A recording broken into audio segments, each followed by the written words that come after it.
was another cold night. Still wet, all that frost that built up on here. It's a little sparkly, kind of pretty, but it's gonna make for a wet tent. My legs stayed a little bit warmer here, so that was nice. I think the double sleeping bag helped, but still got issues going on. Maybe I just got poor circulation in my legs, so they're still getting kind of cold. But for the most part, I think it worked out pretty good. I don't think it got quite as cold. Might be down to 20 tonight. We'll see you when we pack up and get to the car, which is what we're gonna do right now.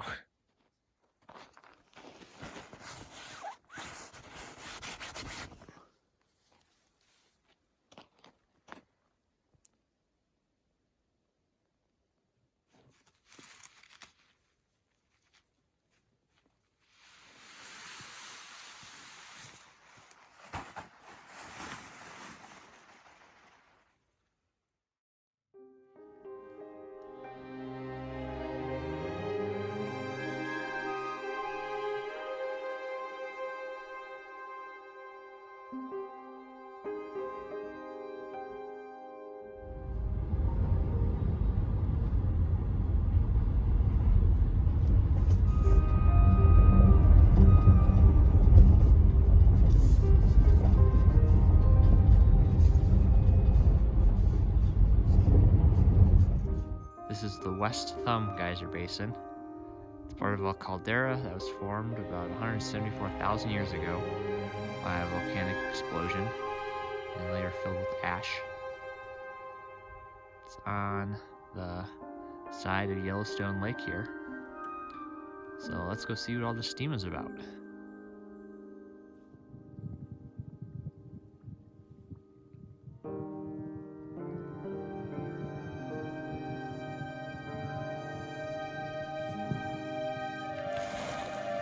I don't know if this is more of a mud pot or a geyser. Probably more along the lines of a mud pot. It's pretty vigorous nonetheless. It's quite steamy. It's about 20 degrees Fahrenheit out. It's about 25 when I woke up. A little higher elevation here, so it got a bit colder. But I'm the only one here right now. There is no other cars in the parking lot. And the sun is up, it's not that early, it's about 7:45 in the morning, but it is super cold. Probably has something to do with the lack of people.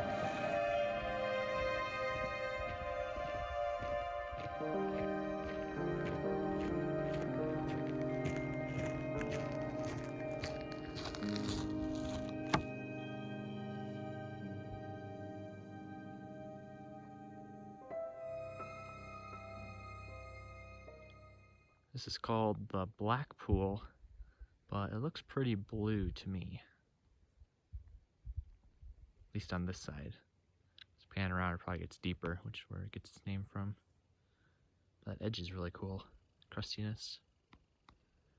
Just beyond the boardwalk there is the West Thumb of Yellowstone Lake. Kind of hard to see with all the steam right now.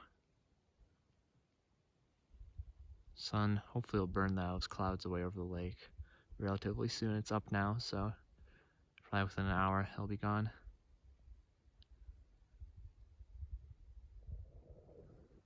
This looks otherworldly. Down by the lake now. Steam drifting over there. And in front of me, just a boiling hole in the ground. Pretty cool. The name of this one is Fishing Cone. I believe it derived its name because way back in the day, there used to be fishermen on the lake. Well, there still is, but fishermen on the lake would catch their fish, then they'd throw it into here to cook it. Boiled fish, nature's way. This one is really loud. I've heard this one from like a long ways away, but it's like literally in the lake.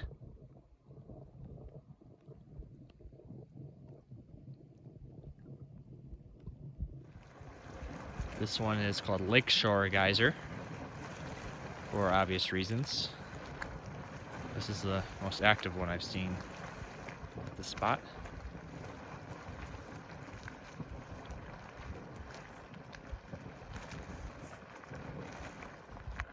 Boiling away, bubbling away.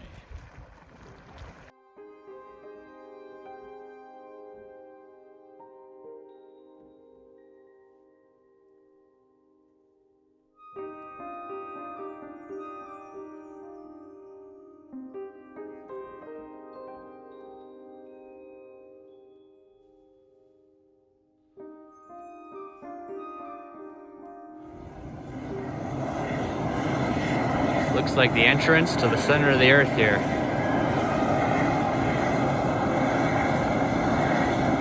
There is some power there. That's amazing. The noise too is incredible. Crazy steam vent.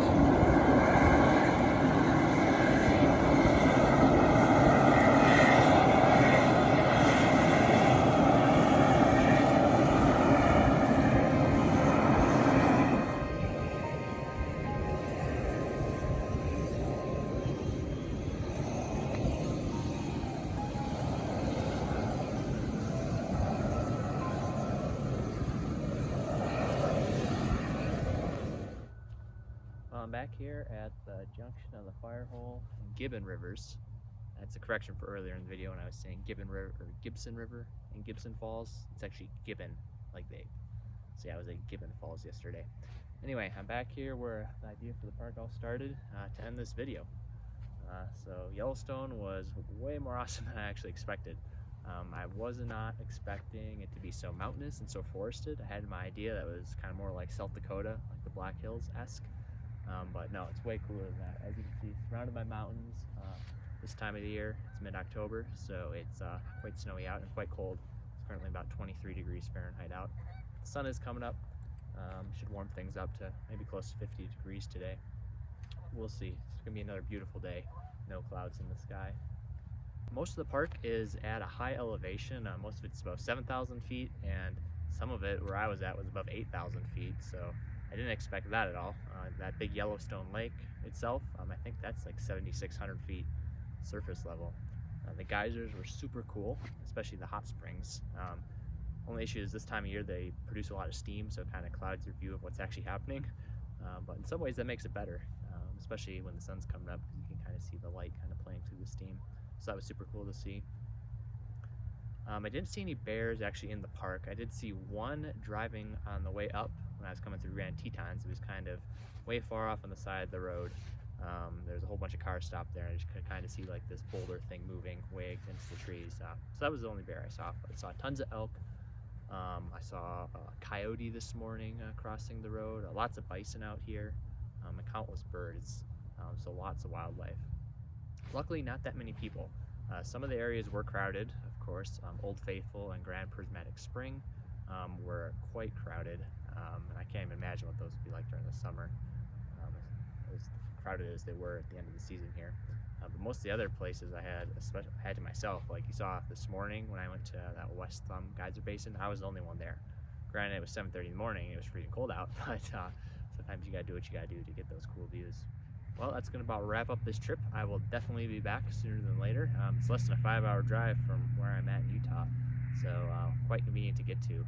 I almost prefer this versus the parks down south in Utah, like Arches, Canyonlands, and Bryce. So lots more to explore. I didn't even get to the north half of the park at all.